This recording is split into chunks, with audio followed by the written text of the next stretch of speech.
กราบทักทายสบายดีเมื่อสุขสุขคนเขาสู่ซองเตื้อย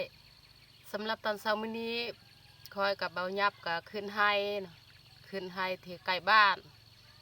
แต่จุดประสงค์เขาขึ้นไห้วันนี้กับเฮาสีมาเบิ้งหัวของเฮาเพราะว่าแบะนี่ขึ้นตลอดขึ้นมากินพืชผักที่เฮาปลูกไว้เฮาไปเบิ้งหัวบันไดมันเปเพเฮาจะซ่อมแปลงโอเคทุกคนมีแต่ติดตามเบิ้งติดตามชมนำพวกเขาแบบยาวๆเลย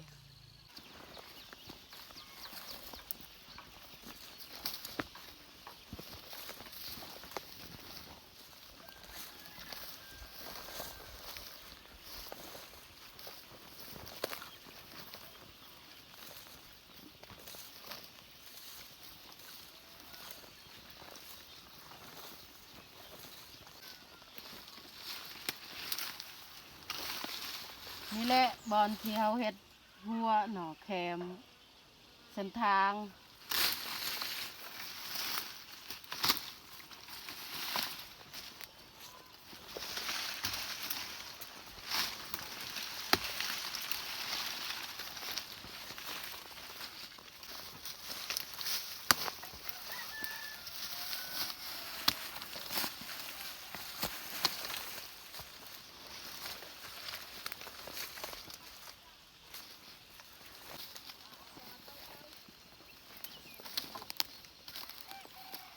บอลนี้ก็พอแปลงแล้วนะแต่ว่ายันว่ามันขึ้นได้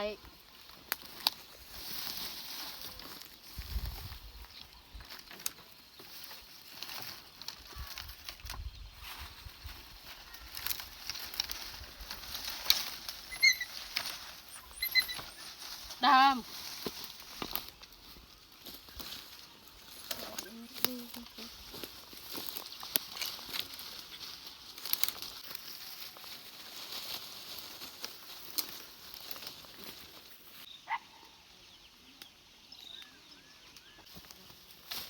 ให้ยับตัดเอาไม้ไผ่ที่พ่อปลูก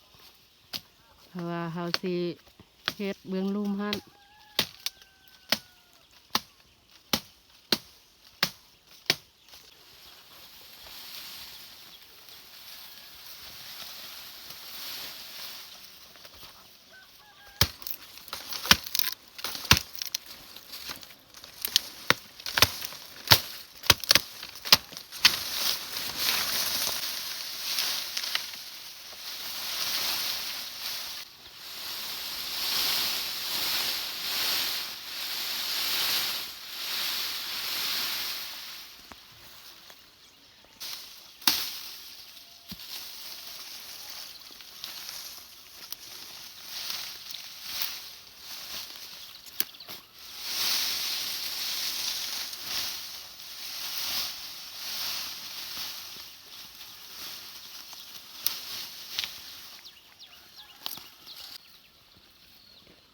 ยับเนี่ยเขาไปแปลงอยู่ลุ่มหั่น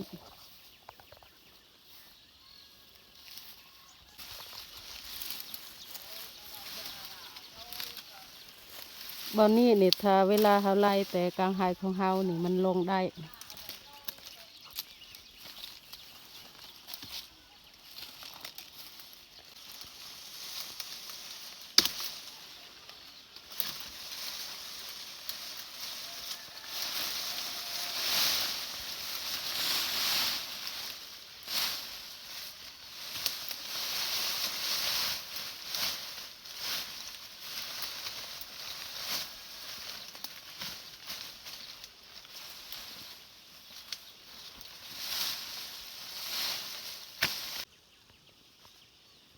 มักนัดที่เขาปลูกไว้2-3 เดือนที่แล้วนะแต่มันบ่ค่อยงามปานใดเขาปลูกใกล้เข้มไฮ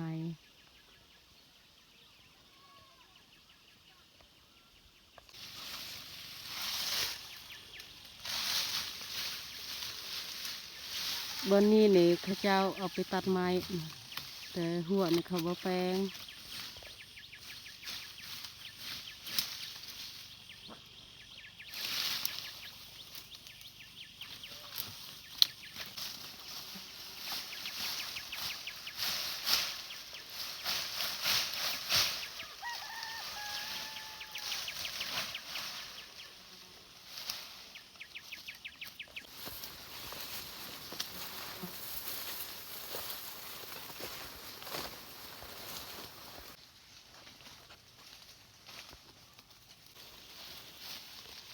คอยกับเบายับ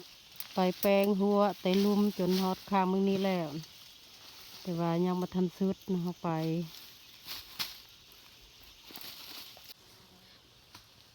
เบื้องเทิงนี่เขาได้ใส่เดือกมักจับส่วนเบื้องลุ่มนี่เขาไม่ได้ใส่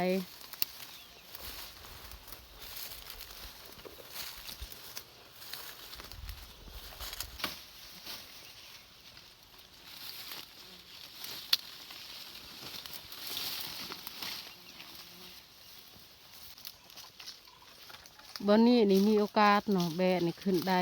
เพราะว่ามันต่ำเด็กน้อยในเขามักไปใส่กับย่างไปย่างมาเนาะเขาเหยียบหัวที่พอเฮ็ดไว้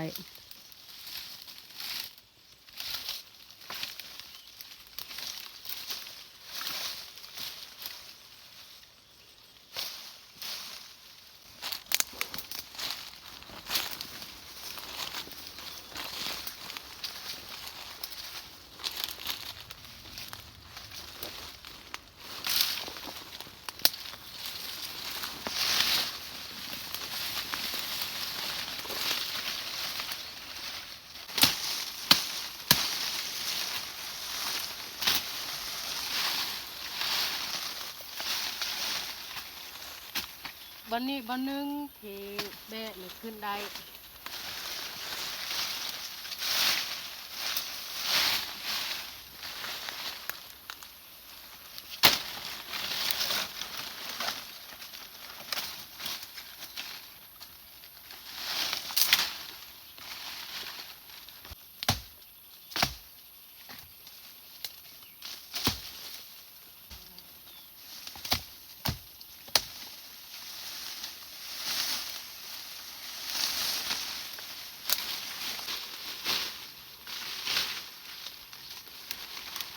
คอยกับเบาหยับเลาะไปเบิ่งหัวกะจนหอบ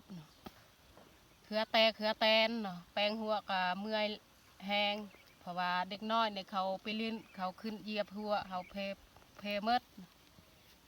แต่ว่าตอนนี้ก็มีแต่เขาสิกลับบ้านเพราะว่าแล้วเขาแปลง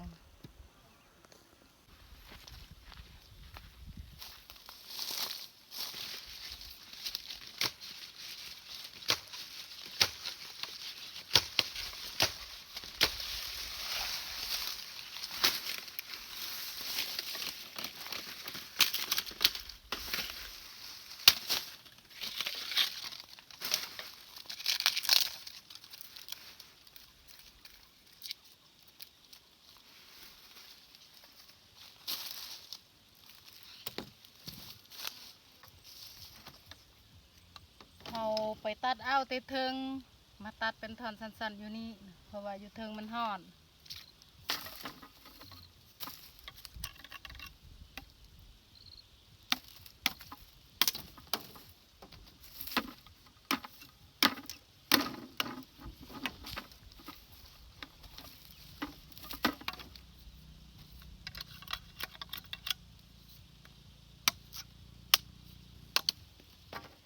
เรียบร้อยนะเขาตัดอ้อยตัดกับตัดบะลายดอกตัด4-5 ลำเท่านั้น